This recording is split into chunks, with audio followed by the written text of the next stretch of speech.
कल्पना कीजिए एक ऐसी शक्ति की जो आपके जीवन में हमेशा के लिए उपलब्ध हो जाए।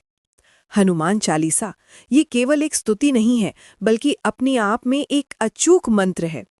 जब तुलसीदास जी ने इन 40 दोहों की रचना की थी, तो उन्होंने इसमें हनुमान जी की समस्त शक्तियों का सार भर दिया था।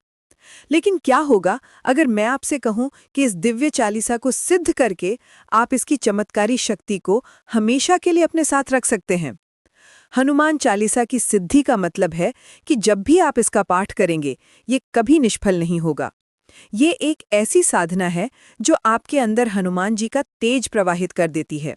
जैसे कोई योद्धा अपने हथियार को तेज करता है, वैसे ही ये विधि आपकी आध्यात्मिक शक्ति को धारदार बना देती है। और सबसे खूबसूरत बात यह है कि इसकी विधि बहुत सरल है, बस थोड़ा सा धैर्य और समय चाहिए। आइए जानते हैं इस पवित्र विधि को। सबसे पहले मंगलवार या शनिवार का दिन चुनें। ये दिन हनुमान जी के लिए विशेष रूप से शुभ माने गए हैं। मंगलवार को हनुमान जी का विशेष दिन माना जाता है, जबकि शनिवार को वे शनिदेव के कष्टों से मुक्ति दिलाते हैं। समय का चुनाव भी महत्वपूर्ण है। संध्या काल में जब दिन और रात मिलते हैं, उस समय ये साधना करनी है। ये वो पवित्र घड़ी है जब प्रकृति में एक विशेष ऊर्जा का संचार होता है। अब आती है तैयारी की बारी। एक पवित्र स्थान पर हनुमान जी की तस्वीर या मूर्ति स्थापित करें। ये स्थान आपके घर का सबसे शांत कोना हो, जहां कोई व्यवधान न हो। उनके सामने चमेली के तेल का दीपक जलाएं। चमेली का तेल विशेष रूप से पवित्र माना जाता है और इसकी सुगंध मन को एकाग्र करने में सहायक होती है। इस दीपक की रोशनी में एक दिव्य ऊर्जा होती है जो आपकी साधना को और भी शक्तिशाली बनाती है। साथ ही 108 गुलाब के फूल तैयार रखें, क्योंकि हर चालीसा के बाद आपको एक फूल अर्पित करना है। गुलाब के फूल प्रेम और भक्ति के प्रतीक हैं और इनकी सुगंध वातावरण को पवित्र बनाती है। अब शुरू होती है असली साधना।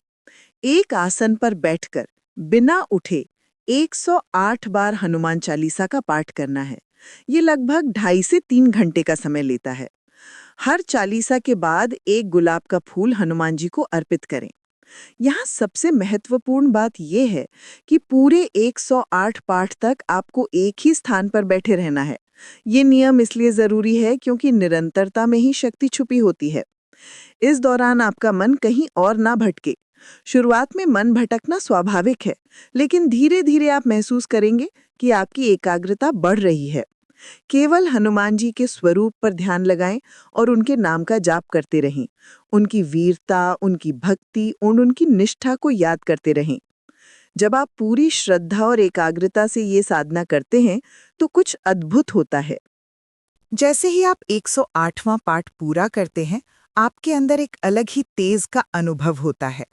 ये एक ऐसा क्षण है जिसे शब्दों में बयान करना मुश्किल है। ये हनुमान जी का आशीर्वाद है।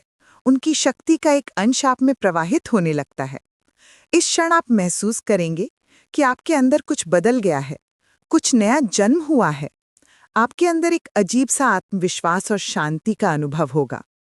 सिद्धि प्राप्त होने के बाद जब भी आप हनुमान चालीसा का पाठ करेंगे, वो अपना पूरा प्रभाव दिखाएगी। आपकी हर मनोकामना पूर्ण होगी, हर संकट से मुक्ति मिलेगी। ये चालीसा आपके लिए एक दिव्य कवच बन जाएगी। जैसे एक सिद्ध योगी के पास अपनी शक्तियां हमेशा उपलब्ध रहती हैं, वैसे ही ये चालीसा आपके लिए हमेशा प्रभावशाली रहेगी। लेकिन याद रखिए, हनुमान जी भक्त की भावना देखते हैं, दिखावा नहीं। इसलिए ये साधना पूरी श्रद्धा, भक्ति और अनुशासन के साथ करनी चाहिए। मन में किसी प्रकार का संशय न रखें। पूर्ण विश्वास के साथ इस पवित्र कार्य में लग जाएं। जैसे एक बच्चा अपनी माँ पर पूरा भरोसा रखता है, वैसे ही आप हनुमान जी पर भरोसा रखें। इस साधना के दौरान आत्मसंयम बनाए रखना भी आवश्यक है। पवित्र आचरण, सात्विक भोजन और मन की शुद्धता इस साधना को और भी प्रभावशाली बनाती है। अपने विचारों को सकारात्मक रखें और किसी के साथ बुरा व्यवहार न करें। जब आप इन सभी नियमों का पालन करते हैं, तो हनुमान जी की कृपा आप पर बरसती है। मैं आप सभी से विनम्र निवेदन करती हूँ कि इस साधना को पूर्ण श्रद्धा और भक्ति के साथ करें। हनुमान जी से प्रार्थना करें कि वे आपको बल, बुद्धि और भक्ति प्रदान करें, आपके जीवन से सभी संकट दूर करें और आपको सदैव अपनी शरण में रखें। जब आप इस पवित्र साधना को पूरा करेंगे, तो आप स्वयं अनुभव करेंगे कि आपके जीवन में क्या-क्या परिवर्तन